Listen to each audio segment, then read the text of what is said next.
super excited for this edition of the Moving Camp podcast. As you can see, I have a special guest here with me. I'm allowing him to introduce himself, but he is the Grand Minister of State for the United Supreme Council for the Northern Jurisdiction, Prince Affiliated. But again, I'm going to turn it over to him because I'm super excited for the information and the inspiration that we're going to get out of him. So, good sir, for those who are not familiar, go ahead and introduce yourself. Your name, where you're from, your consistory, your orient, a little bit about you. I'm Sovereign Grand Inspector General Robert L. Oglesby Sr. I'm from Mount Calvary Consistory number 22 from Atlantic City, New Jersey. I am truly honored to be here today to do this podcast. Well, waiting for this opportunity. So I just like to thank Luscious Barrett for his time and patience in allowing these things to take place for the United Supreme Council. And we truly appreciate it. And I can tell you the pleasure and the honor is all mine. And jumping into this, for the individuals who might be under a rock and they don't know about the hard work. See, I'm putting it out there. He's not, because he just works. He's not about all that. But can you tell us a little bit about how you came into Masonry, some of your accomplishments that you might have, like your journey? Just talk a little bit about your background and your history here in Masonry. Yes. I became a Mason in 1980. I was raised in Hiram Biff Lodge number 16 in Egg Harbor Township, New Jersey. At that time, my father, he was a Mason. He belonged to that lodge. My uncle belonged to that lodge. My great-grandfather was a member of that lodge. So as time went on, and when I graduated from high school, I went into the military. I went into the Army, and I did not finish, didn't get through boot camp because I had bad knee disease in my knees, osteoarthritis, and they wouldn't allow me to stay. So when I came back home, on that bus, and my father and my mother at the time, I walked in, he asked me, "What are you doing here?" And I told him what happened because they did not communicate with my parents because I was grown at the time. And so I told him what took place. And my mom looked at me and she says, "Well, God must have something special for you." And I was really upset because I was looking to do 20, 25 years in the military. I was in Civil Air Patrol, come up through the Boy Scouts, Civil Air Patrol, and I've done a lot of organizations. And that was one of my things. I always was about being organized. So long story short, I didn't know what I was going to do. Well, my usual vocation, I'm an auto mechanic by trade. And I went on and went to work. And then I asked my father one day if I can join the lodge. And he told me, "I'll let you know when you can join the lodge, but not right now." So I ain't paid no mind. And I went on. And I asked him again as time went on. He says, "Boy, if you ask me again, we're going to have a problem." He says, "I'll let you know." So my lodge that I was not a member of, they had an old bus, and they used to do a lot of traveling. And my father was always going somewhere with the brothers in the lodge, and he used to always make me work on the bus and make sure the bus was up and available for them to use. And I was like, "Well, shit, I'm always working on the bus. When am I ride on the bus?" So, that day came when he got, like I said, he was in a motorcycle accident, and he was in a coma, and for like 12 months. And when I was sitting there one evening and I asked him, I said, "Dad, is the time? If they need you to blink your eyes for me one time, if it's time." And he blinked his eyes and he went on to glory. And I talked to another brother from the lodge, who was a very good friend of his, William Green, and he got me a petition. And when I came in my lodge, I joined my lodge, they was doing some outstanding work. I mean, they used to do a Christmas party, 500-600 kids. 200 bicycles being given away. Every kid gets a gift, all kind of candy, food. I mean, huge. It was huge. And I was so admired by the work that they was doing. Thanksgiving, they always made sure they was giving out baskets. They had clothes drives. And my dad always had me and my brothers helping out with that lodge. Whatever they was doing, we was always helping. So that was a good training point for me. So I said, well, I need some stabilization in my life. And I went on join that lodge. And when I became a member, the day I was raised, the guy who lived across the street from me, his name was Harvey Mills, Right Worship Harvey Mills, and he was a grand lecturer, dominant. This guy came to the ritualistic work. He was also the dean of instruction. He would be up in the east sleeping, and you'd be doing your work in the northeast corner, and then he would wake up and give you the word that you were stumbling on, and then he go right back to sleep. So we was in the middle of our raising, the day I was being raised, and now we in second section, and alarm came at the door, and it was him. And we just went and seen him in the hospital 2 days before that because he was really sick. So the lodge, we went to the hospital to see him. He knocked on that door, and he came in there, and he went to the altar. He said, "Worship, I said, all I want to do is the prayer." And he gave that prayer. He gave that prayer, and he went home, and he passed away that evening. Wow. And right across the street from me from where I lived at. So he watched me from a young boy. And I was like, oh my God, this stuff is for real. So ever since then, when I was raised from that, everything I done in the honor of my father and for Brother Mill, because they stood for the community. They stood for what was Masons are supposed to stand for. Mm. Now everything's not perfect, and I'm gonna tell you, man, when I come through, it was hard. It was hard because I was 24 years old, and they would tell me, I asked a question I'll never forget. In my first meeting, I come back and I got my pad and I'm writing stuff down. So I come back to the next communication. I said, I'm gonna make a motion. And I stood up there and I stood up to make the motion. And they said, boy, sit down. You ain't been here long enough. Your name ain't drawn on the paperwork yet. So it was a good thing. But from there, I had some good teachers, some good mentors, and I went on. And as I went on, become worship master of my lodge, and that was in 1993. And I served as master, and I was working in the accessory, working in the shrine, royal arch, and we was just establishing our roll and select and all that. Everything was coming along good. And some of the brothers here, Darrell E. Hill, who was a prominent, you probably heard, they called him Smoothie. He was like my Masonic father. He said, man, we got to do something with you. What you gonna do? Now you worship master now. What do you want to do? I done what I wanted to do. All I wanted to be was worshipful master.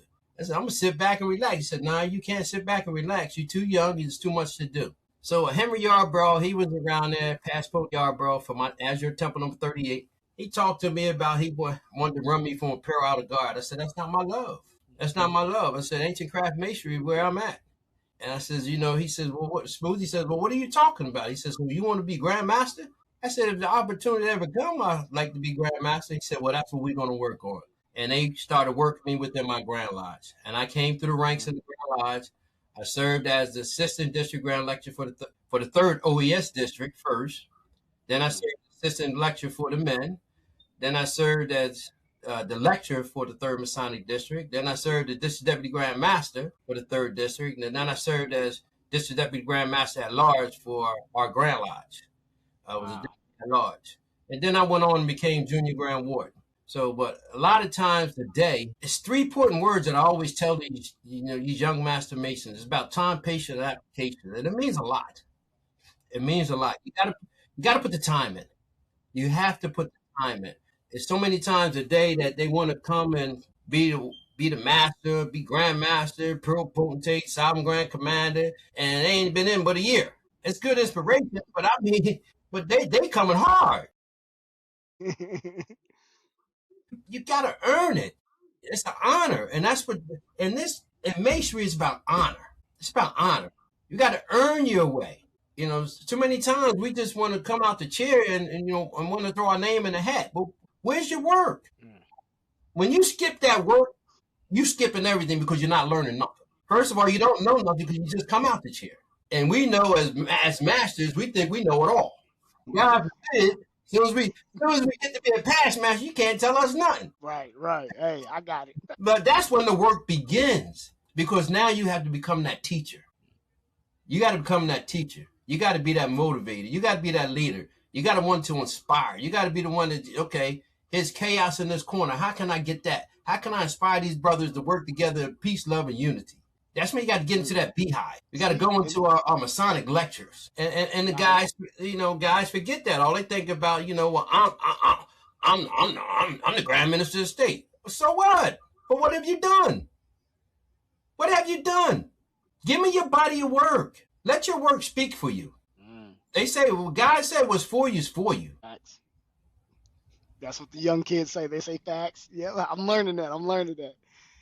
And it's interesting that you bring this up too, because I'm from doing this podcast for about 4 seasons. I've learned that all the people who are really doing the work are the ones who are in love with the work, if that makes sense, right? It's like that, like is the titles come with it later down the road, but like they're engulfed in like, how do I just improve? How do I get better? How do I change things for the good? And I know we were speaking earlier, and I just had a quick question just for you to dive into. I know, especially for me, like masonry's changed a lot for my life.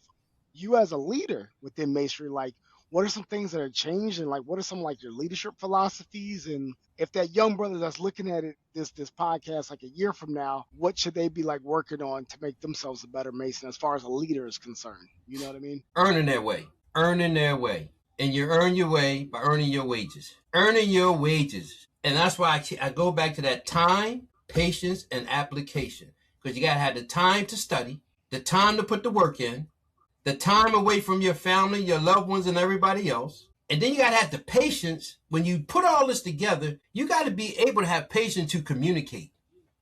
Everybody don't think the same way. And we can't get upset when a brother don't agree, or when a brother talk to us in a matter that you feel that is wrong, but that's how he speaks. Some things you just have to accept. You may not like it, but you take it with a grain of salt. Listen to what he had to say, not the way he's delivering it, but what he's saying. The good stuff you keep in. The bad stuff, let go. Let go, because you can learn from every master mason. Everybody brings something different. One guy you might be having a fundraiser in your lodge, or even like right now, we got a fundraiser going on Scottish Rite. Some guys going to be able to give more than others because of their lifestyle. But just because one guy can't give what another guy don't give, don't make him no less valuable. True. Because he may be the first one in that hole that when you got to dig. So that's why we treat all brothers the same. I might not be able to do what you're doing with this podcast. I'm not gifted as you are. But I know one thing, if your car breaks down, I know I can help you. We had a conversation, I had a meeting last night, and we said Freemasonry is the great equalizer. It's the leveling, it can level the playing field and put everybody on one accord, one level, and allows us to be able to understand, because some people might not, like you said, they might not be able to give $1,000, but what they can do is they can show up there when you need it, or when you're going through the darkest times. Like, I had some family issues and some health issues. Hey, it's my brothers. It was like he's not my commander in chief, but that guy, I called him, man. I was like, I don't know what to do, and he helped me out through that whole entire situation. That's worth more than money. You know That's what what I'm saying. saying? It's the love of the organization that brings us together. You have to love this in order to live it, because there's so much is out here today that we can be doing. Like I tell the guys today, I said, this is a sacrifice that we make. Mm-hmm. It's a sacrifice. And when I know guys, I said it before and I will always say it. Guys always want to sacrifice. But what I tell them, one thing you don't sacrifice is your family. Is your family. Because your wife and your children is what you have. That's your life. That's your life. That's your name. Mm-hmm. The titles will come. And if you do a good enough job, and you can do all this and be that family man. You don't have to put this organization in the forefront before your family. What you sacrifice is what you like to do. If you're a golfer, baller, whatever you like, you sacrifice that. Mm-hmm. You don't sacrifice your family. Because they are the ones that look at us in a different way. And I done seen so many different family members that, and I heard it. My own 2 years. Well, this organization took my father. They some harsh words. Yeah.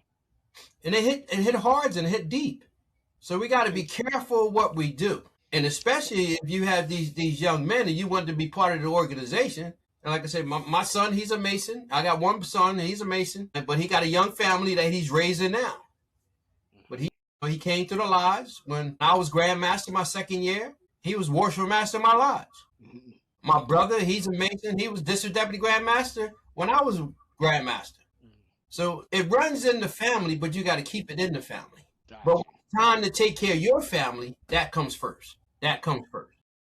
And you know what? I'm happy that you say that, especially coming from your position, because I think oftentimes, not so much for the brother who is overzealous, but for, like you were talking about, if you're a past master, you're supposed to have this wisdom. It's that past master who sees that brother going down the wrong direction to say, hey, bro, you might need to slow down. And for the brother who's being told to slow down, understand that it's not taken to offensive. Like you said, it's like listen to the feedback. Because I've been getting that. I have 3 kids, 12, 9, and 7, right? So I have some non-negotiables that happen. So me and my wife talk.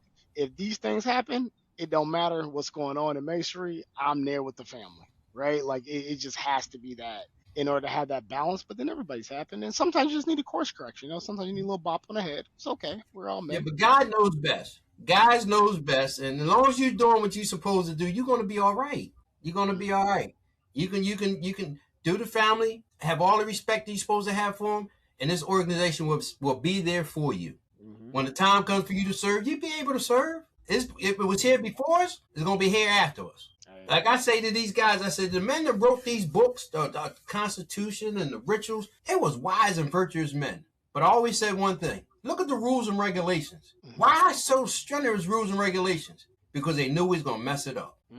That's the first time I heard that part. That's I'm gonna bring that up at lodge when I get my lodge meeting. I like that. I like that. I'm gonna steal that, good sir. I'm gonna steal that. Just think about it. Think about the time when they wrote this stuff and look about what we going through. And I'm like, man, they just knew we was gonna screw this up.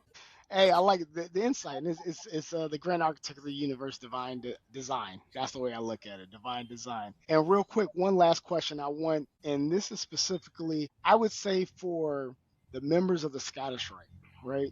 As they're aspiring to do the most that they can in their work, what is some other or what's some wise words that you can pass along to them as they're working to keep them motivated to keep working? Because I heard a little bit about your story, and you've been working a long time, good sir. So you got to have that motor to keep it going. But so what's some like wise words to keep them going while they're working? Remember one thing: you can't do everything. You can't do everything, and you can't be everywhere. Whatever you speak about, whatever you utter out of your mouth, live to it. If you say you're going to do it, do it. If you know you can't do it, tell them then. Don't wait till after the fact. And when time comes, and now they waiting on you to produce, and you're like, oh man, I got jammed up. I'm sorry, but my work, my after school for the kids, and this and that, it was just too much. Well, you knew this when we asked you to take the task. Know when to say no, and know when you can fulfill your obligations. Don't feel bad if you can't do something, but feel bad if you do nothing. Oh, I'm gonna coin that. Look.